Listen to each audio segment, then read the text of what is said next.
All in Sports Network. We love sports. Home to the cradle of basketball, the rise of football, and the greatest spectacle in racing. This is All Indiana Sports, presented by the Unstable Blues. And welcome in. We are trying something a little new, expanding our reach to other teams from Indiana. This episode, we are looking at the first two games of the Fever. One win, one loss, and one fiery rivalry straight out of the gate. So let's go all in. That is correct. I'm Kevin. This is my wife, Alexis, with me this time. We are the Unstable Blues, happy to present All In Sports as part of the Rogue Media Sports Network. Before we jump into anything Fever, we have to give our condolences to the Irsay family on the loss of Colts owner Jim Irsay. That's all I got. Black Colts hat. There you go. But we're not here to talk Colts this time. As you can see, it is the red episode, not just because of her hair. We're talking Fever. I got the fever. You got the fever. I always got the fever. It's time to talk Fever. So we're going to talk first, though, about the offseason and the first two games. Offseason was, I don't want to say no. I don't want to say they overhauled, but like they brought in some people. DeWanna Bonner, Natasha Howard, Brianna Turner, Sydney Colson, and Sophie Cunningham, and they re-signed Kelsey Mitchell. So they have the big three and all the pieces. I've been thinking it's hard to imagine like 2 seasons ago, 5 wins, and in that, since then, a playoff appearance, and now kind of being without going past the first round of the playoffs to have a target on your back almost. Interesting position to be in. Might have something to do with one particular player. Who would that be? Who would that be? Who would that be? I wonder. I have no idea. All right. Well, let's talk game one. We watched it versus the Chicago Sky, the Shy Sky. Yeah. 35-point win. DeWanna Bonner moved to third all-time WNBA scoring. Caitlin Clark had her third triple-double, which puts her third on the all-time list of triple-doubles in the WNBA. But Angel Reese. Yeah. Can I back up to something, though, that I thought was actually really heartwarming, the way that they really wanted to see Bonner hit that record. First that was a game lot of fun. That was as a Fever. And I know that was a lot of fun. And everybody was really supportive. It was really great to see, everybody supporting her in that way, bring a new team member and things like that. So I thought that was really awesome of them to celebrate her that way. Yeah. So anyway, I loved that. Yeah. Before you go on to the Reese thing. I was segueing for you. Angel Reese. Angel Reese happened. Well, first of all, I actually did not expect them to win that handily. The Chicago Sky were terrible last year. Yeah, I know, but I just didn't expect it to be like I don't know. 35 points. Yeah, I didn't expect it to be like that. And all backups. And I was a little disappointed that it was not closer than it was. Yeah. Like, honestly, I wanted to see a little bit better game. I was hoping that in the offseason they would have really worked on some things and grown together as a team. Yeah. And I think that the leadership is a little bit of a struggle on that team. But I wish they would have played Van Lith more than what they did. I think that she may have. There was a lot of chatter about that. Yeah. Yeah, I think that she really may have a pretty strong influence on the court whenever she's out there. Yeah. Definitely. Yeah, I definitely saw a different type of hustle whenever Van Lith was out there. I thought she did a great job for the little bit that she was out there. So yeah. Well, then there was the moment. Oh yeah. That everyone talked about. Yeah. Caused a big tussle between a couple people. Yeah. Yeah, but hold on. All But right. my favorite thing about the ready. whole tussle and everything that happened was that We might be talking about different tussles, but go ahead. Aaliyah Boston. Oh, no. You're talking about on the court. I'm talking about like all the different responses. Oh, I'm not. I'm like before that though. Aaliyah Yeah. Boston post game didn't even know that the technical was on her. That was Right. hilarious. Being able to like watch her reaction. She was Yep. like, "Wait, oh, I'm sorry, what?" Yeah. So that was a lot of fun to see. But I think they do a good job of supporting each other through some maybe tussles like that. Yeah. And I'm sure it's not going to go any different for the rest of the season. I'm sure it's going to be a pretty It's- tough season. It's great that game one, you're having each other's back like that. Yeah. Like you're like Caitlin getting the crowd involved with Bonner in her first game with this milestone. Yeah. Aaliyah jumping up and stepping in with Angel Reese and making sure nothing went down there. Yeah, no, I thought that was I loved that she was like the first one there. She was the first one ready to, say, hey, let's back up a little bit. There are Fever fans out there that are against the flagrant one. I don't mind it. I think it's fine. I think it was a good call. Honestly, it was fine. We couldn't see the back. I think there was probably a push. I think that she extended her left arm. I firmly believe Yeah. it was definitely embellished. Yeah, But absolutely. I mean, Like, I if you think look at that's- the NBA and soccer, like I think it's these good things ball. happen. Embellishment happens. Yeah, I just think it's good ball. It's fun. It's good. It gets things going Right. right from the beginning. And so. it was the best call in the moment because what are you going to do? Have her have a wide open layup? It doesn't matter if you thought that there was a push off on her or not. You make sure that she shoots from the free throw, even though her shooting percentage may be the same from 2 feet away and the free throw line.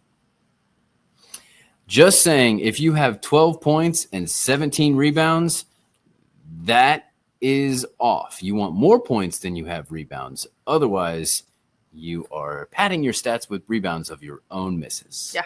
Which we definitely Which saw. we know that happens. Yeah. Yeah. Definitely. Mm-hmm. So, Then there was the online. yes, With- banter. I mean, Yeah. Robert Griffin III, RG3, we're familiar with from Baylor in the Waco area where we are. Making a simple observation that the depth of dislike from at least Angel Reese's point of view is quite deep.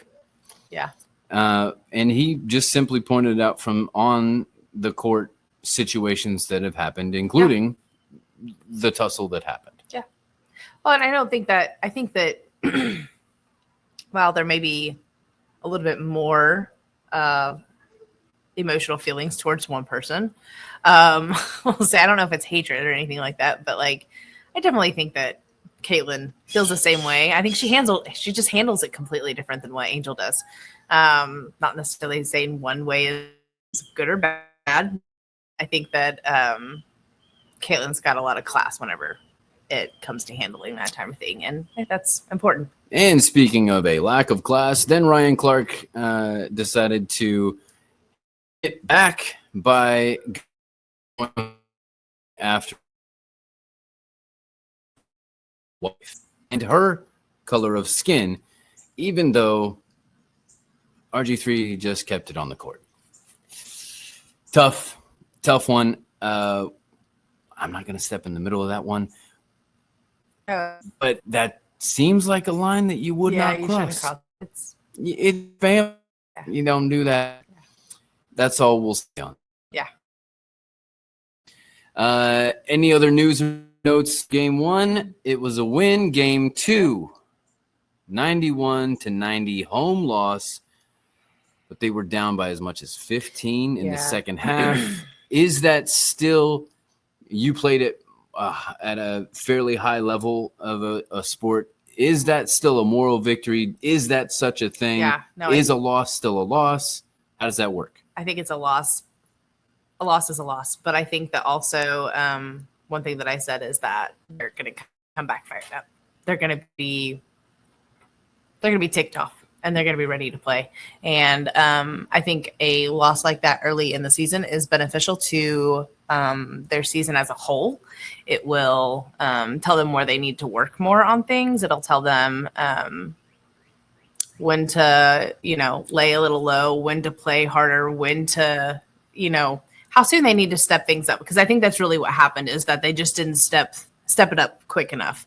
But I do think that they need to see that, hey, we can push our team this way. We just need to have more confidence in doing that earlier than later. But I thought that I loved how they came back. I didn't expect them to do that when they were down. You and I both said at one point, we're like, I don't know how they're going to do this. This game is pretty much gone. And they did. And I really, I think that Caitlin really rallied there to get her team going, and to just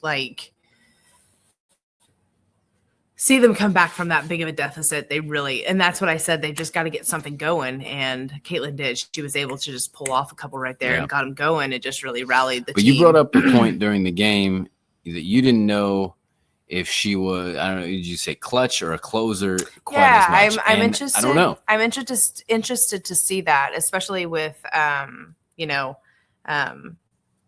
to see if she can be a clutch player. Like, if, hey, Caitlin, we need you to hit the shot.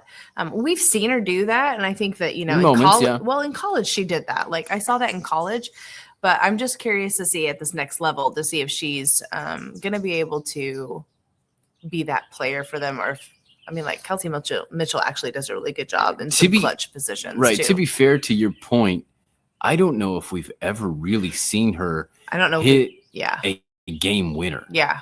No, I take that back. There was 2 seasons, her junior season. Yeah, that's what I'm saying. I remember that. She hit IU. that. Yeah. Against IU, she hit the dagger, and that was her as an IU fan. But great play. Yeah, and now she's in Indiana. Awesome. Yeah. Cool. Well, and I'm just I'm interested to see if she's that type of player at this level. Yeah. Because we've seen what she can do in other realms of the game. Yeah. So practicality. Where do you think things went wrong in game 2? Even though they were able to make the comeback, what was the difference? Especially when you only lose by 1 point, you kind of go back, what were the little things along the way were the issue? I think that they didn't. It just wasn't falling for him at one point in time. Like, there's nothing. Sometimes there's just nothing you can do. You just have to keep trying, and they just weren't falling for them. I think that actually I was impressed with Howard. I think that she stepped up her game some, and she has some really good blocks. She did. They definitely needed. I saw that. I was like, I think you mentioned that they brought her on specifically because Brianna Turner had that one down the court. Yes. Yeah. Averaging 2 blocks. Yes. Oh, was it Turner? Or was Brianna Turner had that one. She's averaging. She averages 2 blocks in her entire career. Well, and that's something all team defense. That's something that they definitely needed on their team, was to have somebody that could come to that blocking and be able to put up some defense that way. Yeah. I identified 3 things along the way. 1, and I'm always big on this, free throws. Oh, yeah. You know me in free throws. It's Indiana basketball. Basketball. Yeah. If I'm outside hitting free throws. If I'm coach, it's one thing to hit free throws before practice. Yeah. It's entirely different to hit free throws in practice. Yep. When you're already tired. And so you run, you do free throws. You run, you do free throws. Yep. And so and you get bodied up on, and you go through rebounding drills, and then you do free throws because that's when it matters. Howard missed, I think, 4 free throws in a row toward the end. Aaliyah missed 2 or 3 along the way. Even Caitlin missed a couple. Yeah. And one of those makes it a tie game. 2 of those makes it a win. Yeah. That's where it comes down to it. Yeah.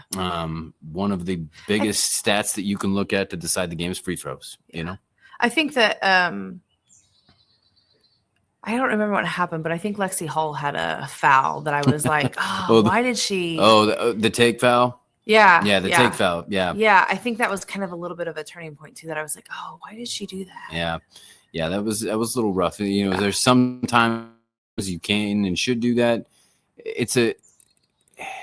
You get 1 shot and the ball out. So theoretically, you could give them 3 points. Yeah.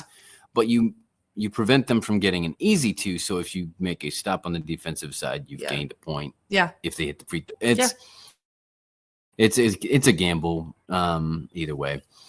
One of my other things here is defensive rebounding. Oh yeah. That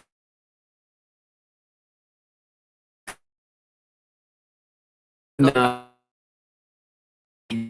rebound against Brittany Griner, which, well, again, Waco, get it. She's 6'8" and slow. She's 6'8" and a tree, and so it's hard to get a rebound. But this is where boxing out is so important. You don't even Caitlin Clark had a great box out on Brittany Griner. You don't have to. Oh, you can go low. You don't have to box out and get the rebound. Yeah. All you have to do is prevent your person from getting the rebound. And allow somebody else to get it. If you put a box on and back, pretty, just get the ball. Yeah. And then my last thing is I looked at the stats, and Caitlin had 27. Aaliyah and Kelsey Mitchell both had 24. The rest of the team scored only 13 points combined. Now, you hear this a lot in basketball circles professionally. Your big 3. You got the big 3. But especially as we've seen with the Pacers in particularly, it benefits you not just to rely on your big 3. Yeah. Has to be well-rounded team basketball. And that's the difference between game 1 and game 2 again. Yeah. Well, I think that Lexi Hall is just not dropping them like she has been, and like what we saw at the end of last season. She had a couple moments in that game. She had a big 3. She had that and one across the middle. That was just big. crazy. Yeah. But well, next up is the Dream in Atlanta. What do you expect? Same team on their home floor. I told you I expect them to come back ticked off. I expect them to come back strong, and I think that they'll play strong the whole game. I don't think that they will. It will not be a game that they give up. All right. Well, easily. There you go. You heard it here first. She says that they're not going to give up. So that I'll be back tomorrow with Liam and a recap of the Pacers Knicks in game 1 of the Eastern Conference Finals. Then we will be back tomorrow to recap that dream game and look ahead to the defending champion Liberty visiting on Saturday in one of the most jam-packed Indiana sports weekends of the year. Yeah, should be fun. Yeah. You want to sign us off? No, you can. Well, I'm Kevin. She's Alexis. We're here to remind you to stay all in Indiana.